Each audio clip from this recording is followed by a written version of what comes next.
Do you throw away your watermelon peels? If so, please stop and try this simple yet delicious recipe. This can be eaten with plain boiled rice or any kind of bread you like. We call it sabji or bhaji. You can call it a curry if you like. Let's peel and chop the watermelon rind in very fine pieces.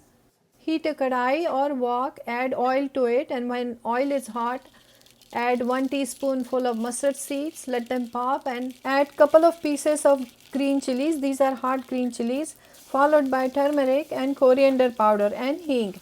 Add the chopped watermelon peels and a teaspoonful of Kashmiri red chili powder, which is for the color and not really very hot. As soon as spices are added to the hot oil, drop the chopped watermelon peel in so spices don't burn. Stir it well now, add salt and stir again so the chopped pieces are well coated with the spices and salt. So I am going to add the salt now. I'll stir it well and then cover and cook it for good 5 to 7 minutes. The time will depend on your gas stove. So you can either reduce it or increase it. Make sure it's cooked on very low heat. After 7 minutes of cooking, this is how it looks. The rind has released lots of water, which is fine. We will thicken this water with chickpea flour. If you don't have chickpea flour at home, no worries.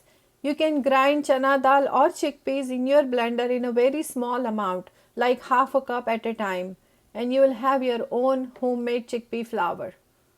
We also call it besan. Now I am going to add the homemade besan to the pan.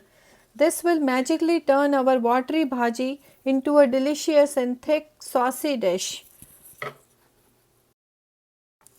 Not only besan adds the texture, it also adds in the nutrition since it's high in fiber and protein, and it's super tasty and gluten free.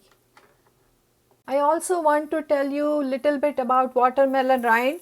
It is full of vitamin C, B6 and A. You also get a decent amount of potassium and zinc from the eating rinds. So I am stirring it really well to make sure there aren't any lumps. Besan does not get lumpy as much as flour, but you still have to dissolve those lumps. Now I am going to cover it and cook it for another 2 minutes on very low heat, and that's about it. So after cooking for another couple of minutes, this is how it looks. Doesn't it look delicious? Our bhaji or curry is ready. I'm going to garnish it with cilantro or hara dhania or coriander leaves, whatever you want to call it. And I'm going to serve it with roti. You can serve it with roti, paratha, chapati, anything you like, or even just plain boiled rice. Or if you want, you can eat it by itself. If you like the recipe, remember to subscribe and comment. I will see you soon with another simple recipe like this. Till then, goodbye.